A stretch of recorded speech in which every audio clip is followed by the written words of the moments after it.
Hey, I'm Carlos Garcia, and today is a little bit different of a video. So a couple weeks ago, I sat down with the AshChat podcast, and it was a great time. And I recorded the whole thing. I had my these little microphones on the table, so the audio's not the best. So I would recommend, especially if you listen to podcasts, go check out AshChat podcast. It's on like the podcast things. They also posted it on YouTube, which there'll be a link of that in the description. It's the whole audio, there's no video to it, but I did record it while we're out there, and I figure I'd show some of behind the scenes of the podcast and kind of clarify a couple things where I just forgot things or whatever, and I figure I'd throw that in this part of the video. But we sat down, I brought 4 different cigar batch whiskeys to pair with the cigar. We sat down, smoked cigars, drank some whiskey, talked about my YouTube channel. So that was a lot of fun. So obviously it's kind of perfect time. We got a bunch of new people on the channel. So if you wanted to get to know me a little bit better and about this channel, it's a perfect opportunity to get some information. So definitely check out the full podcast. It's about an hour and a half. I listened to it on the way up to New Hampshire the other day. Came out pretty good. But today's video is a little shorter. Hope you guys enjoy it. And it's just gonna be like snippets throughout the like hour and a half we were together. So if it's jumping around a little bit, that's why. Carlos is like, what the fuck? I signed up for this bullshit. God damn it. I do real content. Fuck. And that's the podcast. Nothing I do is professional. What started your channel? What made you dive into it? So I watch a crap load of whiskeytube, like 30 to 40 different channels or more probably. And I'm really into that community, especially SOB. I don't know if you guys watch any other whiskey tubers or any at all, but SOB is like a father-son duo. I've been watching them for a long time, and I've been involved in that community for a while. And a lot of people are like, you got close to 2,000 bottles of whiskey. You should probably do something with it. And since I watch so much YouTube, I was like, maybe I'll do YouTube. And I started the channel earlier this year. It's been good. Some of my best videos have to do with like reviews of whiskey or bourbon events, like in Kentucky, basically me bad-mouthing the Kentucky Bourbon Festival. That video blew up. Everyone wants to hear you talk shit about something. That is true. So people love negative stuff, so that worked out really well. But it's been good. It's a lot of fun. So where were you on your last trip? I went to Dallas for a few days to hang out with my Army buddies for Veterans Day. Okay. And then we also visited, actually I'm wearing the bracelet, Sergeant Shanks is buried in Bonham, Texas, about like an hour and a half north of Dallas. So we went up to the grave site, hung out with his daughters, and then a couple days later I went to Phoenix to hang out with my Air Force buddy, and that's where I like shot up in the desert and everything like that. We went to Whiskey Row in Prescott, so that's where I spent a lot of my money, was up in that area. What got you started into the cigar community? So I've been smoking cigars since I was deployed to Afghanistan back in 06. Off and on, like, it was definitely when I was in Germany, I wasn't really smoking that many cigars, but when Fort Drum smoked cigars.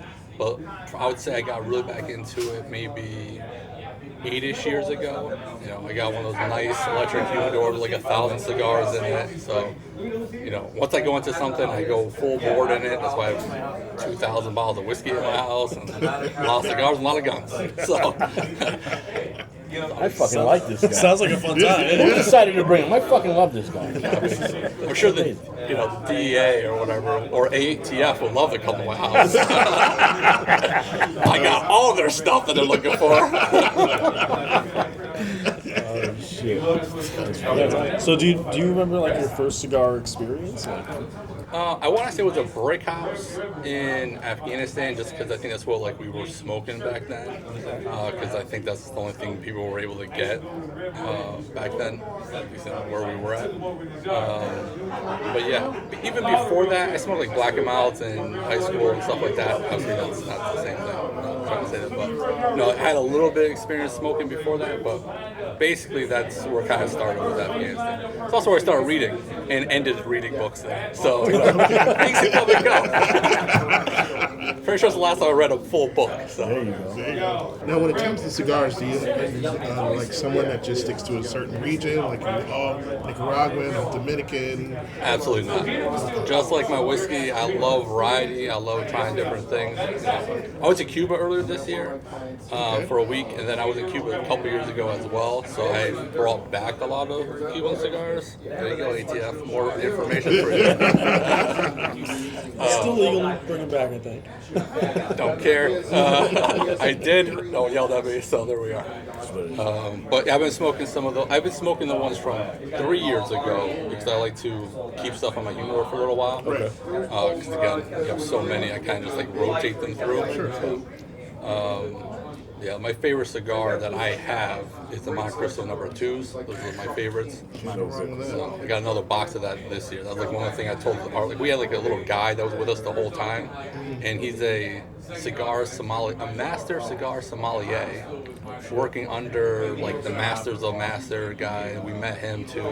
It was really cool. Like our tour guide we had a couple years ago was really cool, but he was more about the history. This guy was all about the cigar stuff, and that's what we really wanted to do. Because all the guys I went with it was a guy's trip, and we were all cigar guys. So we went out to the fields and the farms. We stayed there out overnight. So we went to a couple farms. So it was a good time. I love going out there. You know, we donated a lot of clothes to the farm people. The people that work the farms. You're the foreign guy. So before we get too far down the rabbit hole, I just took a sip of this, the first pour that we got. So I do want to get kind of just an introduction into the whiskey side of things too. Obviously, we have a few here, and we'll start here. Yep. So this is right. So this Penelope came out with their first cigar batch. This is cigar sessions, and I think you guys all had this already. Right? Yes. Okay. So you guys are familiar with this. It was made to be paired with a medium cigar, which these are, I'm guessing. Yeah, it's on there. It's on there. Okay, so perfect. Now, right, I would think it's a little bit more full. Now, do you guys know, I'm sure you guys know, you guys are way more in cigars than I am, but do you guys know Sin Colbert of Dissident Cigars or Lee Marshall Stolen Throne Cigars? Or heard of those cigars? I had to look them up too. It's not a cigar brand I'm familiar with. I actually met them at the Kentucky Bourbon Festival. They're in the Penelope area giving out free cigars. So actually filing got cigars from those brands. Okay. But they worked with Penelope to create this to be paired with a medium cigar. Okay. So they're master, rollers or blenders or whatever term they are for those companies, but they created this. But this is unlike any other really cigar batch on the market because it's a blend of American single malt rye and bourbon, where most of it's bourbon finished in 50 different things. Anything that says cigar blend or cigar malt, there's no legal definition for that. You can just put that on any label and just try to. It's marketing. That's all it is. But I do buy everything that says cigar blend or something on a bottle. So marketing really works for me. So. There's a reason they do. Yeah. People like this guy. Yeah, it's really good. I have not had this one. This is my first taste of it. It's really nice. It's got a little bit of kick, a little bit of spice in the back end, start to finish. It's really smooth. I did a lot of reviews on cigar bourbons this year, and this is one of the lower reviewed ones. But people did say it's a lot better with a cigar. So it's definitely a good pour. It is I do think that cigar we're smoking is a little strong for it. Yeah, it overpowers it. Yeah, 100%. Definitely overpowers it. But it's well balanced. I don't think the proof's too high. It's got a lot of good flavor points. So to that point, I went to the Florida launch one. So I did the 20-acre cigar with this one because they were just abundantly handing those out. Yep.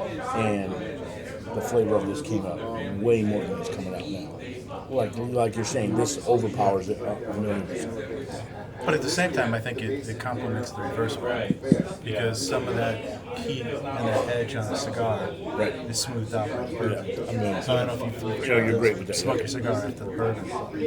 There's a But little you more nuance. retrohale everything. So I retrohale everything. You're going to get a little different profile than me. I'm not that dude. I don't want to choke. I just cry when I do retro it. him? When I do, I cry all the time. My sensitive The eyeballs. same thing with me, so I don't even do it. I'm like, fuck that. I don't want to choke and die. I'll do it once in a while. Every puff I retrohale. It's just part of my routine. I'm good for like once or twice a cigar. That's because this guy's a savage. That's why I got a backup on the table. He's got 2 cigars. Yeah. So while we're talking about whiskey and bourbon, it's kind of the same question. Like, where did you get started in your collection and getting into this whiskey community? Okay, so I have a few friends that were definitely into whiskey before I was into whiskey. I was, me and my wife were into wines for a while, and then the craft beer, IPA, stronger the better. I have an Excel spreadsheet on my phone of like 1,000 different IPAs that I review. Yeah, that's what I do, spreadsheets. Not for work, only for myself. Don't use any spreadsheets at my job. And then my friends, slowly got me into whiskey, and then once I got into it, once I get into something, it's full throttle all the way in. So that's kind of what happened. But I have a couple friends that I could definitely point to that would yeah, you definitely got me into whiskey because you were always pushing it over the years. Oh, I was going to say, when it comes to your whiskeys, now that you've done it a few years, you have definitely a developed palate. Do you find that you're more of a weeded guy? You like your stuff a little more aged? Do you like the secondary aging on different casks, like a wine cask or an Armagnac, or what are your thoughts on that? So I like everything except for Dickel and Whistle Pig. Wow. Here we go. All right. So Dickel has, and it's mainly because Dickel has this minerally note, like the Flintstones vitamin note, and that's not my favorite. So people do, obviously they sell them, they have them all over the stores, but that's one of my lines I don't like. Whistle Pig also I've had a bunch of Whistle Pigs that I haven't really enjoyed. But basically everything else I will drink, but the things I tend to are higher proof, higher age. You're just sitting at home, having a cigar, having a drink. Do you try and pair things together, or do you just kind of go with it? I like this, I like this. So if I'm at home, because I have a little cigar lounge at my house, if I'm out there smoking, I'm grabbing a scotch. I like pairing scotches with cigars. Okay. That's my go-to all the time. I'll take a Lefroy 10 or a nicer Lefroy or a Lagavulin 16 and just go out there and pair that. But I do grab some of these cigar ones just to kind of see what cigars pair better. But I'll just grab a random bottle. Maybe it's if I have a bottle that's close to dying, I'll grab that. I need space on my shelves. I have a lot of my friends that come over and try to drink my whiskey. They just don't do a good enough job. So If you need more friends, let us know. we're building up. So everything I want to do is in proof order. I host a monthly whiskey cigar club. We just did it this past Sunday, and I just find 12 bottles that I want to open up because they're my crack babies. I was about to say crack babies. That's not what I'm about. Your crack for open bottles? Fresh crack guinea pigs. That's crack guinea pig. So I open them all. still Yeah. Well, that's worse than crack Let babies. it roll. Let it roll. So I usually crack open bottles for them, and then I get to review them on the checks. I try not to do any fresh crack reviews. I let a little air into the bottles, give it a little bit of air. Yep.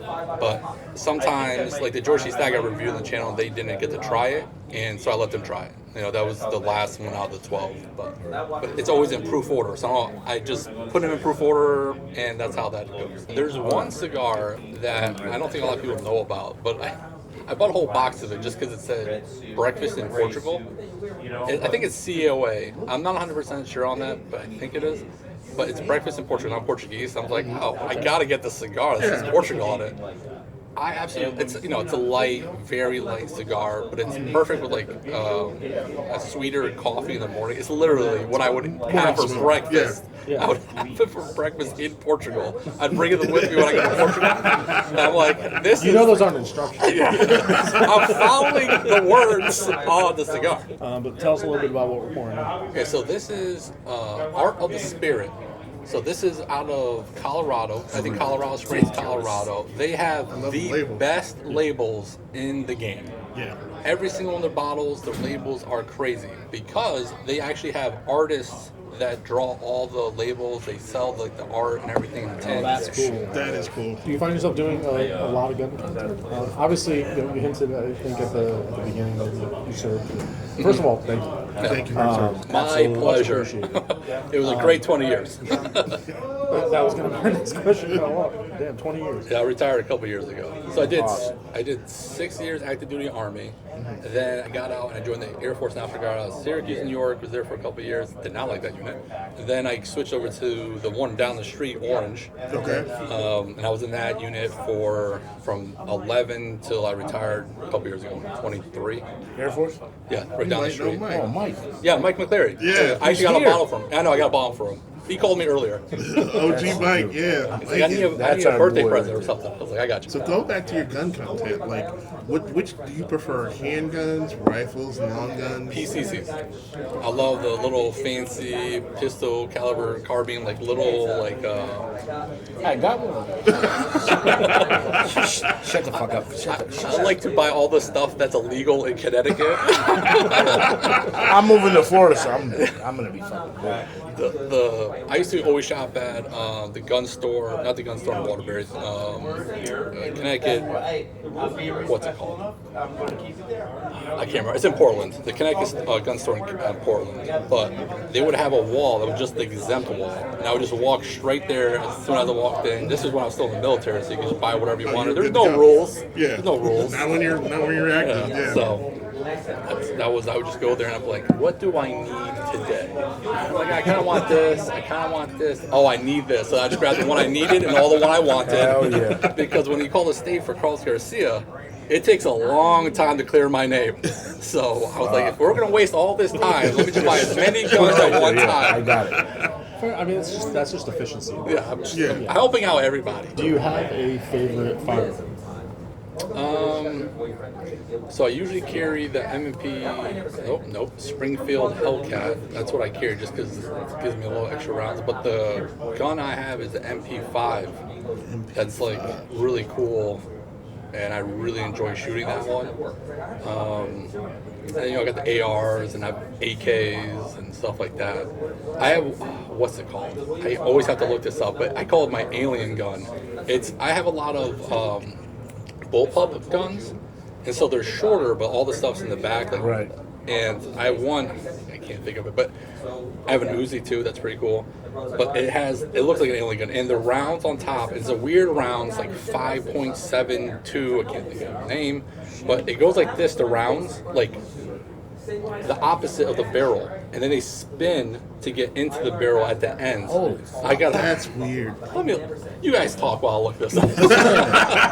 I have a spread. Yes, you're not supposed to take. I know. I have a spreadsheet on my guns. Fuck it, let me do it. Of course he does. It's fair to say when the zombie apocalypse happens, we're going to Carlos. You can come to me. Yeah, I mean, tell me where you are and what's saving because you're probably Bourbon, I got sticks, and bullpups. guns. I mean, yeah, hello. All right, so the gun that I was trying to remember is this thing. This is what I call my alien gun. It is the PMPST 90. And when I was talking about how the rounds, there's actually no rounds in here at all. So the rounds go on the top here and they go perpendicular to the barrel and then they spin right there into the actual barrel. So a neat little gun. I do enjoy shooting this quite a lot. This is the alien gun I was referring to. It was eye-opening to know that mud, dirt, grime, everything didn't matter. And the guys with the 6 hours were like, and we're popping off. It was great. Yeah, that's a common thing. And even like when I was in the Army, like we had the grenade launchers, the Mark 19s. Oh, nice. That gets any dirt in it, just anything would stop that thing from shooting. It's like, what the or fuck? in the desert, whose idea was this to bring this out here? Stupid fuck, what are Like you doing? the links in the rounds, they get rusty, and as soon as they get rusty, they don't go through. Oh my god, what a piece of crap! But those you are. looked really cool. The 50 cals that we got from like Vietnam era, those shits will last. Those would shoot anything and be fine. And those are from Vietnam, but the newer, shinier stuff.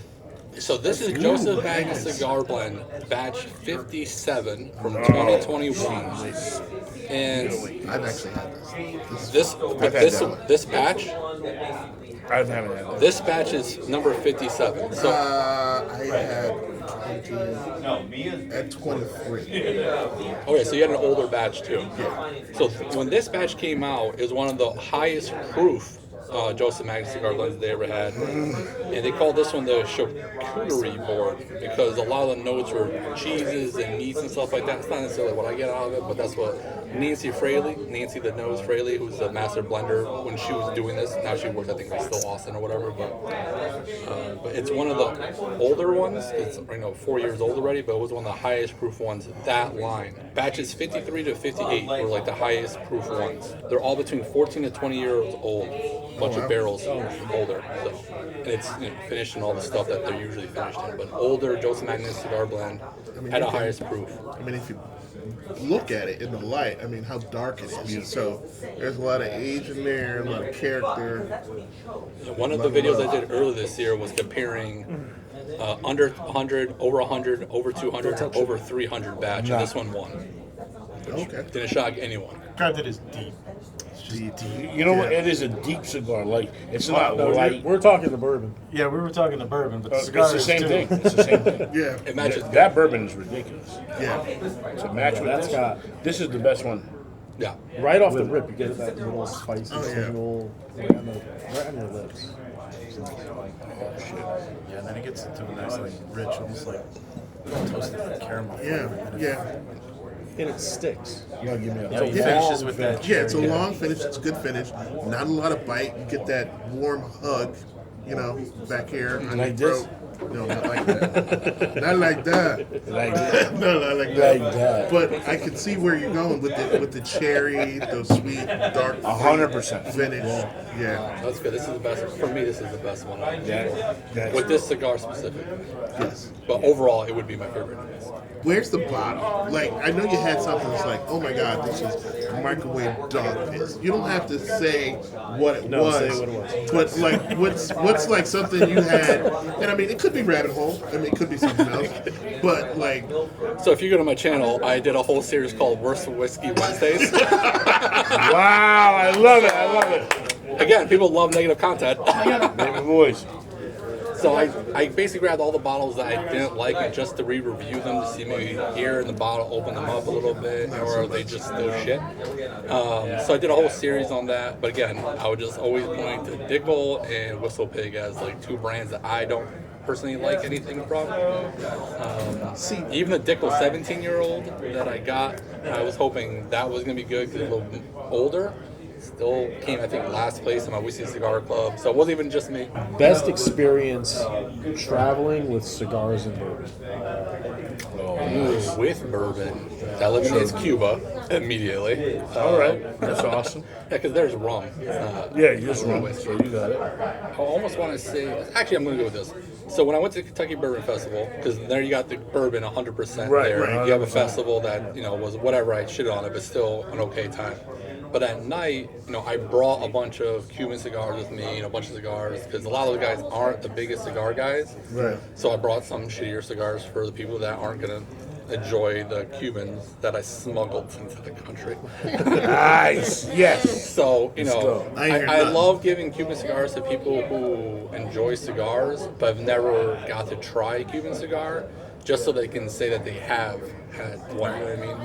Right. So that was probably my great experience. It's like with 11 of us guys there, and it was just a good time. So. All right, I hope you guys enjoyed that. And if you want to watch the whole thing or listen to the whole thing, definitely check out AshChat Podcast The YouTube audio of it will be linked in the description. So if you're a YouTube person like I am not, I don't really listen to podcasts, you can listen to the whole podcast on the YouTube link linked in the description. So thank you guys to the AshChat podcast, guys. I had a great time. Really appreciate it. And I look forward to the next one.